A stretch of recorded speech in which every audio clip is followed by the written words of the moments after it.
Man becomes what he thinks about most of the day. That is a quote from Ralph Waldo Emerson.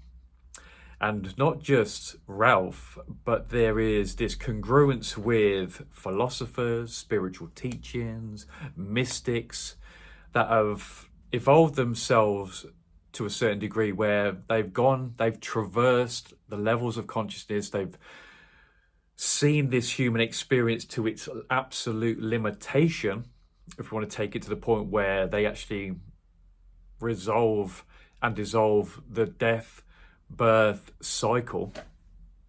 One thing that they are congruent and agree on is that we become what we think about. And that at first is a really confronting realization and a confronting thing to be told as well. And I know for sure I've definitely gone through like major layers of resistance and denial and frustration of how can it be. And when I've lived the life that I've lived and I start being told, I'm like, that's coming from what you think about. It's it's so shocking. It's like, oh my god, because when we're on this spiritual path, it seems to be that we have a lot going on, man. Like we have this thing, we have a lot of stuff to process through. There's a lot of trauma going on. We go through a really dysfunctional parts of our lives, whether that's with what we're doing work-wise, whether that's with our finances, whether that's with our relationships. We just process through some stuff. Childhood can be a turbulent time as well, more often than not. And then we get to be adult. We start to do that adulting thing, however that may be for you. For me, it's like, oh wow, what a journey that's been. And then we come into this realization in that part of our development that we actually start calling in these bits of information that are here to actually really help us on a really profound way.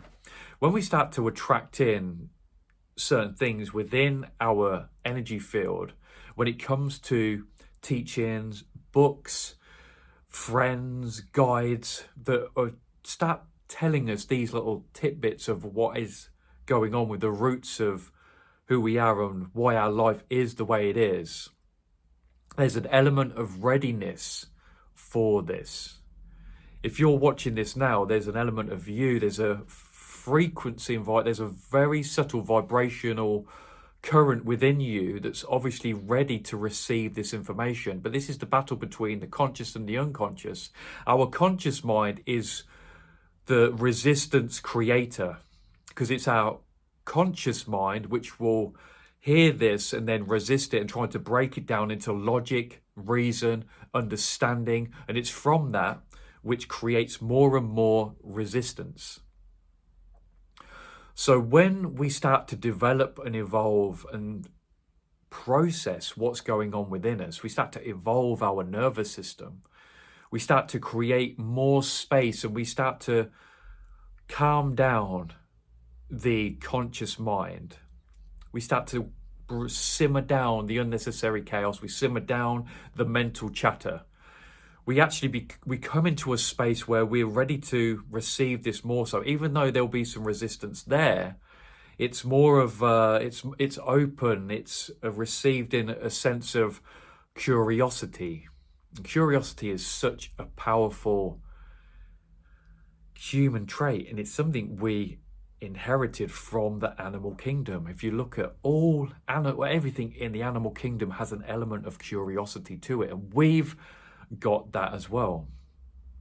We are extremely curious, so we have that curiosity, but we also have the brain development which then can take our curiosity into exploration in other ways when it comes to understanding more so on a deeper level. And we go from understanding more into a sense of knowing. We go into a quieter space, which in turn allows us to receive this information, like we become what we think about. That actually becomes a startling realization. And because you become more conscious, you start to see how your thoughts are engaging with the external world. You start to see where you were thinking one thing and how a few months ago and how now it's appeared in reality. You can actually see, it becomes extremely tangible, the evidence that there is this profound link between what we think and the world we experience. Becoming more and more conscious is so important.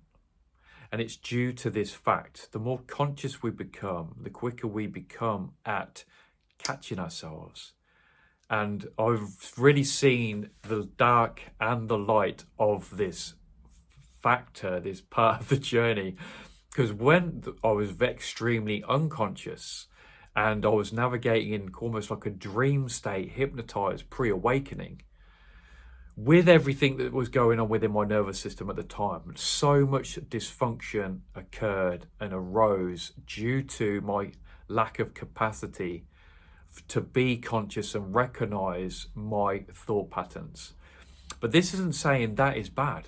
I'm definitely not saying that. There is no good, no bad, because from those moments of profound unconsciousness,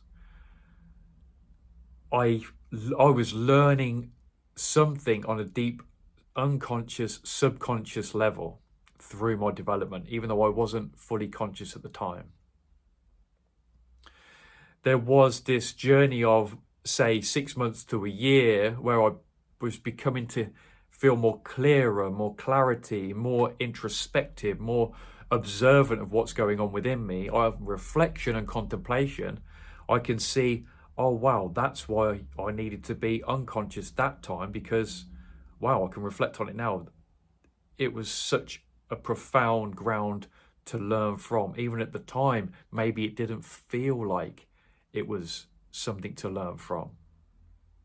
There's always like this delayed response when it comes to our thoughts becoming less unconscious, more conscious. There seems to be this delayed response where we work towards a moment of clarity, of reflection, where we can see, oh, okay, yeah, that's why I had to go through that dysfunctional relationship. That's why I had to go through those moments of abuse, self-deprecation, self-hatred, those deep levels of consciousness that are very heavy in their energy. I had to go through that. My soul had to go through that. My spirit had to go through this, almost like this cleansing phase. And it all seems to be spiraling towards this capacity to be more and more aware of what is happening within us, and then in turn how it is linked to our external world. Then the exciting things become when we actually start to become more conscious and understand how our attention influences what we're focused on within us, and then how we can consciously change what's going on out there by it being constructive in our thinking. We become very constructive in our thinking, our feeling, our being. And then life starts to have this almost like exciting twist to it. So no matter where you are in this awesome wave of revealing and unearthing at the minute, everywhere we are at the minute is perfect. Everything is so perfect at this precise minute in time. Especially when there's intense pain being experienced. It's immersing ourselves in that and coming into a deep state of allowing. And that's why I've really benefited from hearing this kind of information, because it's helped me through those heavy moments of resistance. I've had people talking to me like this through moments of really heavy resistance in my life, even though on the conscious plane, very initially, it's created like a gnarliness of like, frustration. But then after a while, it dissipates. And then there's this soaking into my consciousness of, wow, okay, really helping me in this now moment, hearing this. Even when I'm experiencing deep levels of discomfort and resistance within my reality right now. And it's through that, like a moment of surrender happens. And there's a lightness that can be occurred, even if it's like a microsecond. It's in that microsecond which holds the most power. So, my friends, wherever you are right now, I love you so much. Sending you so much love on your awakening journey, becoming more awake, becoming more conscious. And no matter where that is, I'm so proud of you. Sending you so much love, my friends, and I'll see you in the next video.